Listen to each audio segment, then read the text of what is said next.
जो बातें हुई हैं सब बातें संग्रह ही हैं, बातचीत करने की चीज है, सब लोग बोलते हैं बहुत बढ़िया है। जो व्याकरण पढ़ने पढ़ाने का हम लोगों का केंद्र बिंदु है, शब्द में प्रवेश करें।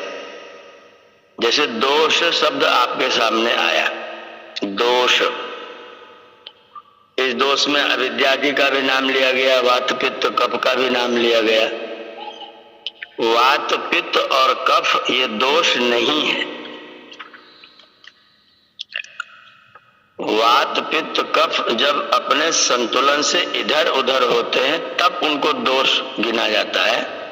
हमारे शरीर को संचालित करने के लिए वात की, पित्त की, कफ की अनिवार्य आवश्यकता है।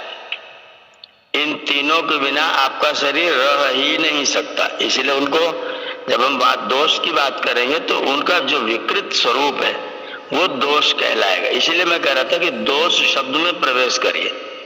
जो दोष शब्द क्या है ये? इसमें एक धातु है दुष वैकृत्य। वैकृत्य का मतलब होता है विकृत होने का भाव। तो जो चीज जैसी होनी चाहिए वैसी न हो, विकृत हो जाए, इसे कहते हैं दोष।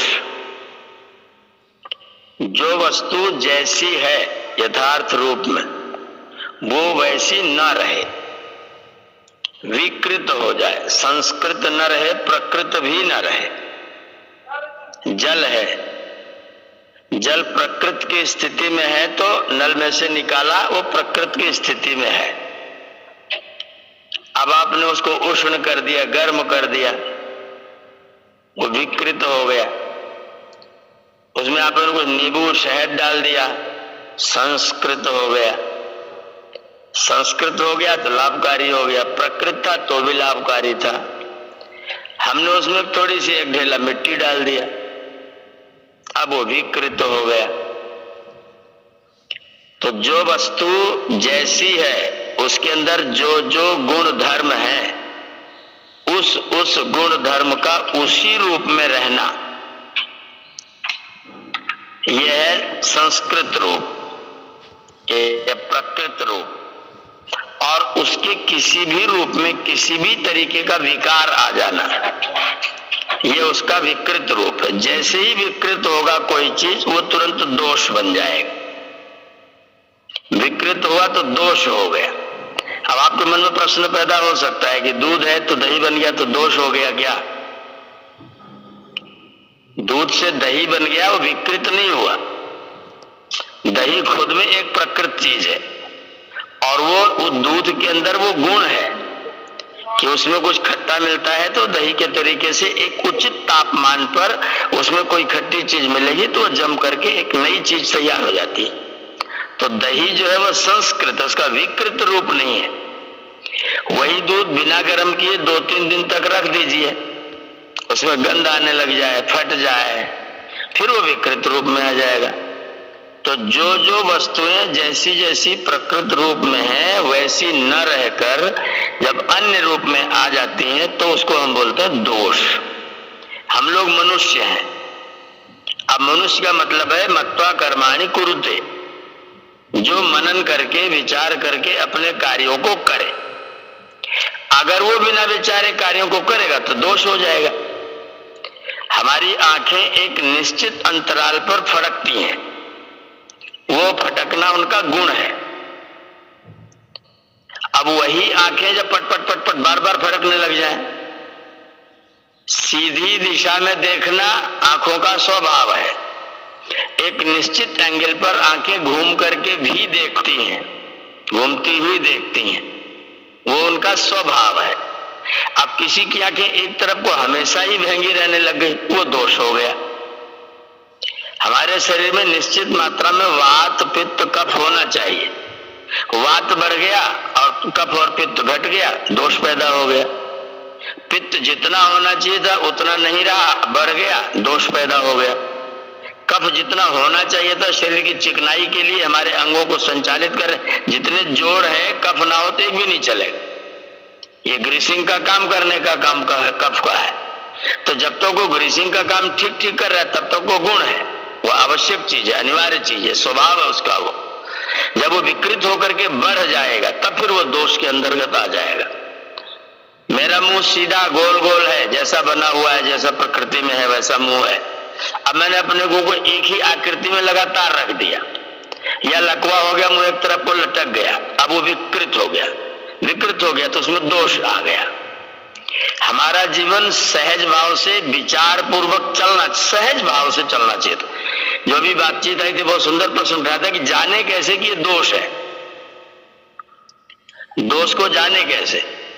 दोष को जानने का सबसे सरल, सबसे बढ़िया तरीका है कि जब आपके जीवन में सहजता समाप्त हो जाए, आपके साथ व्यवहार करने वाले को जब किसी प्रकार की आपके साथ व्यवहार करने में कठिनाई आने लग गया, बस वो दोष हो गया।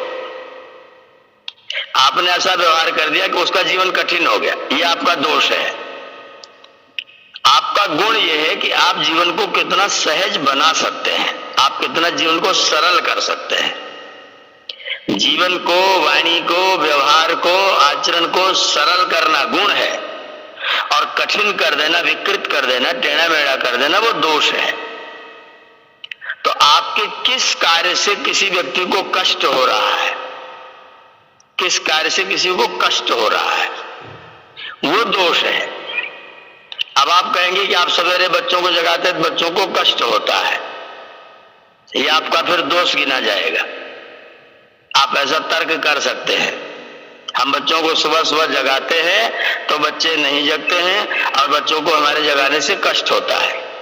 लेकिन स्वभाव क्या है, प्रकृति क्या है, नियम क्या है, सिद्धांत क्या है, व्यवस्था क्या है, सहजता क्या है कि जब भगवान भास्कर धराधाम पर आए तो आप उनका जग करके जगे हुए स्वागत करें। आपका ये सहज भाव है, आपका ये स्वभाव होना चाहिए कि जब भगवान भास्कर आए तो आपको उनको जग करके खड़े हुए उनका स्वागत आपको करना चाहिए।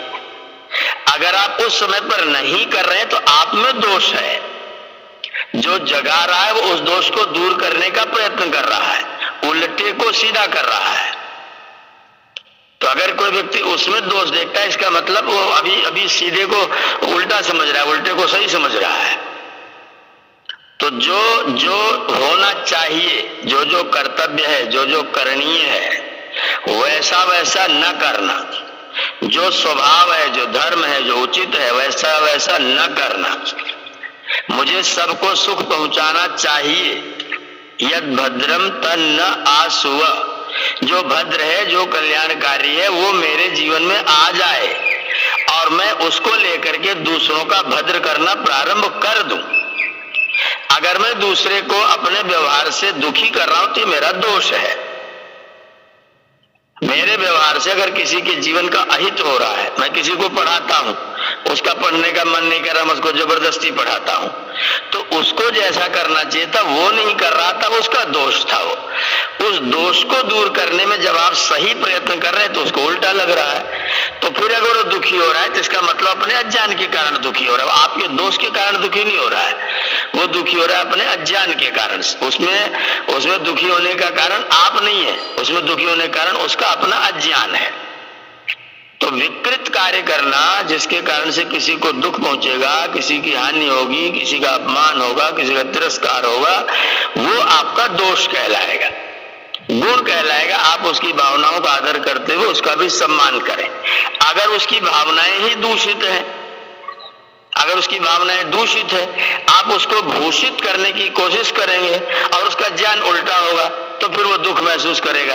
लेकिन आप अपने कर्तव्य का ही पालन कर रहे हैं, इसलिए वो आपका दोष नहीं है, वो आपका गुण ही है, क्योंकि आप स्वभाव का पालन कर रहे हैं और करवाने की चेष्टा कर रहे हैं।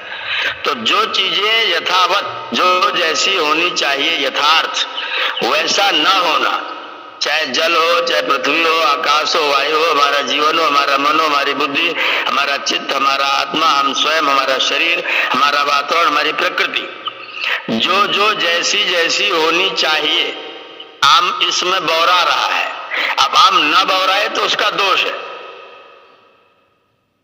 फूल खिलने चाहिए, बसंत में फूल खिलता है, नहीं खिलता है तो फिर उस वृक्ष का दोष है, फिर उसमें कोई न कोई रोग है, फिर वो दोष युक्त तो हो चुका है। जो पदार्थ जैसा होना, दुष्वैकृत्य जब धातु के साथ अर्थ में शब्द में प्रवेश करते हैं तब हमको मूल भावना का पता चलता है। तो जान ले कि दुष्ट वही कृत्य जो विकृत हो जाना है, उल्टा हो जाना है, विपरीत हो जाना है, उसी का नाम है दोष। और पहले दोष को जान लिया जाए। बहुत सुंदर सवाल उठा है, दोष को जाने कैसे? तो जाने ऐसे कि जीवन में सहजता आ रही है कि नहीं, जीवन में सामंजस्य आ रहा है कि नहीं, जीवन में मैं दूसरों को अपना बना पा रहा हूं कि नहीं, जीवन मेरा सीधा सरल बन रहा है कि बनावटी हो रहा है। अगर बनावटी है तो दोष है, अगर मेरा जीवन सरल है तो फिर मेरा गुण है। तो जिसके कारण से किसी के जीवन में, ध्यान दीजिएगा परिवार, जिसके जीवन में किसी कारण से, जिस कारण से किसी के जीवन में सहजता आ रही है, सरलता आ रही है, सुख आ रहा है, हित आ रहा है, वो सारे के सारे गुण हैं। और जिसके कारण से सहजता, हित दूर हो जा रहा है, नष्ट हो जा रहा है, समाप्त हो जा रहा है, वो फिर आपका दोष है। तो दोष की पहचान ऐसे करें कि मेरे किस कृत्य से किसी व्यक्ति के जीवन में सहजता आ रही, सरलता आ रही है, किसी व्यक्ति के जीवन में कैसे सुंदरता, अच्छाई, श्रेष्ठता, पवित्रता, प्रसन्नता, आनंद, आमोद, ये जो दैवी गुण है, जो दैवी संपत्तियां हैं, वो किसी के जीवन में किस काम से आ रही हैं। जो काम से आ रही वो गुण है, जिस काम से नहीं आ रही वो दोष है। ऐसे करके दोष की पहचान करिए। और अगर मेरे अंदर दोष है तो बहुत सुंदर तरीका बताया डॉक्टर अनिल आहूजा साहब ने, कर्नल साहब ने। आप अपनी एक डायरी बनाइए, रोज शाम को अपने लिखिए कि आज हमने कौन से कर्म से किसी को दुखी किया, आज हमने किस कर्म से किसी का अहित किया, और मैं खुद किस कर्म से बेचैन हुआ। ऐसी कौन सी घटना, ऐसा कौन सा समय आया जब मुझे बेचैनी हुई, मुझे कष्ट हुआ, उस कष्ट का कारण क्या है, इसका निरीक्षण करके और उसको लिखें कि क्या कारण है। और उसमें दोष दूसरों का देखने के बजाय, गलती उनकी थी ये सोचने के बजाय मैं क्या कर रहा था, इस पर ज्यादा विचार करें। किसी से झगड़ा हो गया, उसने मुझे गाली दिया, इसलिए झगड़ा हो गया, उस गाली को सुन करके आपने उसको क्या दिया। किसी ने आपको गाली दिया तो गाली को सुनकर के आपने उसको क्या दिया। अगर आपने भी गाली सुन के गाली ही दिया तो वो दोषी तो आप क्या है। उसने आपको गाली दिया, आपने उसको आशीर्वाद दिया, तो आप गुणी, वो दोषी। अगर गाली सुन के आपने भी बराबर की गाली दिया तो फिर वो भी दोषी, आप भी दोषी। तो वह ये करके देखना है कि मैं चुप रहता तो क्या हो सकता था, मेरे बोलने से क्या हुआ। कदाचित उसने बोला और मैं चुप रहता तो हमें ऐसा लगेगा हमारा अपमान हो जाता, हमारा तिरस्कार हो जाता, लोग हमें बुद्धू समझते। तो लोग क्या समझते वो उनकी बुद्धि है, लेकिन आप बुद्धू होते कि ठीक होते, आप झगड़ा करने से बच जाते, कला करने से बच जाते। जो बात अभी डॉक्टर साहब करते सत्यदेव जी, धैर्य धारण करते, क्षमा करते, हमारे अंदर धमा, धैर्य, क्षमा, सरलता, विद्या के गुण अगर ये चीजें आ जाएं, इसका मतलब हमारे अंदर दोष समाप्त हो रहा है। अगर वो नहीं हो रहा है तो फिर मैं धर्म के रास्ते पर नहीं चल पा रहा हूं। तो निरीक्षण में दूसरे पर दृष्टि नहीं करनी, निरीक्षण में आत्मनिरीक्षण करना है। हम क्या करते हैं, निरीक्षण करते भी तो दूसरे का निरीक्षण करना शुरू करते हैं। हम परीक्षक हो जाते हैं, निरीक्षक नहीं रह जाते हैं। और निरीक्षक भी अपने नहीं बनते, दूसरों के हो जाते हैं। तो हम अपना निरीक्षण करें कि यदि मैं वहां शांत रहता तो क्या होता, मेरे बोलने से क्या प्रभाव हुआ, मुझे दुख हुआ, उसको भी दुख हुआ, मैंने गलत बोला, उसने गलत बोला, मेरी वाणी का दुरुपयोग है, मेरी वाणी में दोष आ गया, मेरी वाणी को सरल मधुर सत्य बोलना चाहिए था, मेरी वाणी ने गाली बोलना शुरू कर दिया, तो मेरी वाणी का दोष हो गया। तो इस तरीके से जब हम आत्मनिरीक्षण करके अपनी डायरी बना के रोज को रोज लिखें, उसको पढ़ें, उसको सोचें, उसको समझें, तो हमारे दोषों का दूर होगा। और एक तो अपना आत्मनिरीक्षण करें, दूसरे आप अपने से जिनको श्रेष्ठ मानते हैं, जिनको आप अपने से गुणी मानते हैं, उन लोगों से उन प्रश्नों पर विचार करें, चिंतन करें, उनसे उनके जीवन का अनुभव पूछें। और तीसरा काम यह करें कि शांत होकर के बैठें और प्रभु से ही प्रार्थना करें कि प्रभु मेरे जीवन का कल्याण कर दो, प्रभु मेरे जीवन का उद्धार कर दो। धियो यो नः प्रचोदयात् यद् भद्रम तन्न आसुवा मेधा तया मामद्य मेधया अग्ने मेधावनम कुरु जपोपासनादि कर्मणा सद्य सिद्धिर्भवेन्नः इमं मे वरुणस्तुति वम अध्याचमृडे। प्रभु मेरी बात सुनो, मेरी आवाज सुनो, मुझे आज ही सुखी कर दो। फिर परमात्मा से प्रार्थना करें। नंबर 1 आत्मनिरीक्षण, नंबर 2 अपने बड़ों से शिक्षा, और नंबर 3 ईश्वर की उपासना। ये 3 चीजों की शरण में जब हम आएंगे तो हमारे दोष धीरे धीरे करके दूर होंगे। आपने बहुत अच्छा विचार ने बिंदु रखा, आप सबका बहुत बहुत धन्यवाद। ये बात मुझे कहनी थी, मैंने कहा। अगर इसमें कुछ आपको दोष लगे, कुछ त्रुटि लगे, तो आप इस पर और भी विचार कर सकते हैं। सबका बहुत बहुत धन्यवाद। ओम।